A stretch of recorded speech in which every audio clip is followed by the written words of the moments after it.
I've got faith in my two wonderful people that I'm presenting next, Danielle Wishka and Gretchen Steinberg, coming to us from St. Andrew's School. I'm excited to announce the project, Images plus Text equals Impact.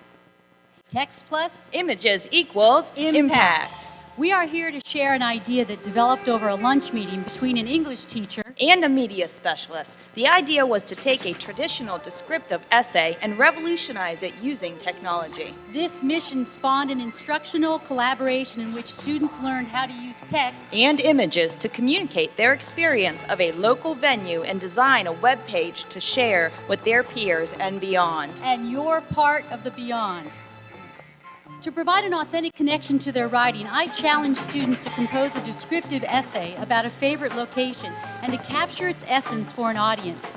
We use the traditional writing process, brainstorming, outlining, drafting, and revising, always with an eye toward creating a vivid, original depiction of their location. Our goal was for this writing to serve as a model for modern-day blogging and online journalism, where individuals express their ideas to a global community while using good old-fashioned writing techniques. I wanted to take a familiar format and revolutionize it, but not just by adding pictures, which any Instagram user can do.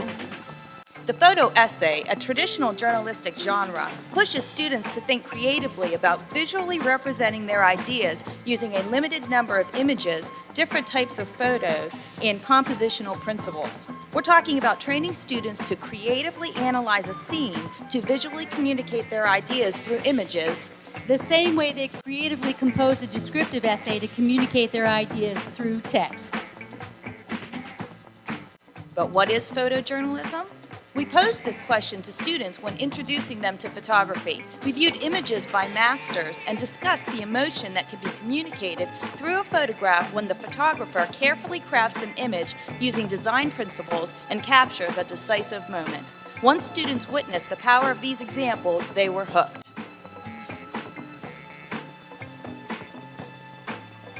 With their writing, I guided students to meticulously select the most beautiful and emotionally loaded aspects of their location.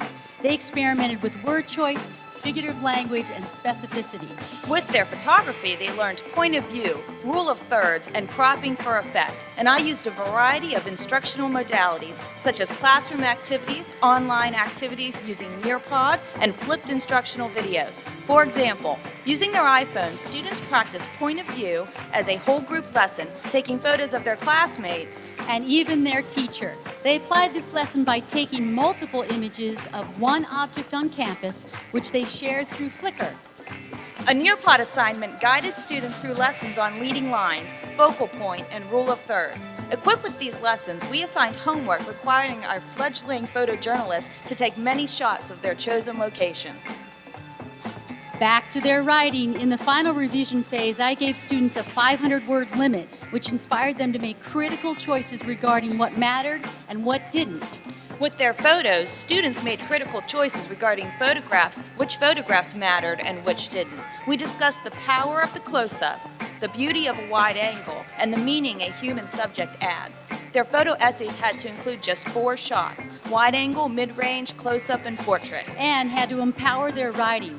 Like final essay revisions where the writer considers the impact of wording on an audience, our photographers considered how cropping images clarifies the focal point for an audience. Students watched flip videos on cropping and changing images to black and white as the final editing phase of their photo essays. In the spirit of online journalism, students used a Google site to publish their photo essays. They learned to design their pages in a way that enhanced their writing and their images. Students used Google's editing features to size their images in relationship to their text.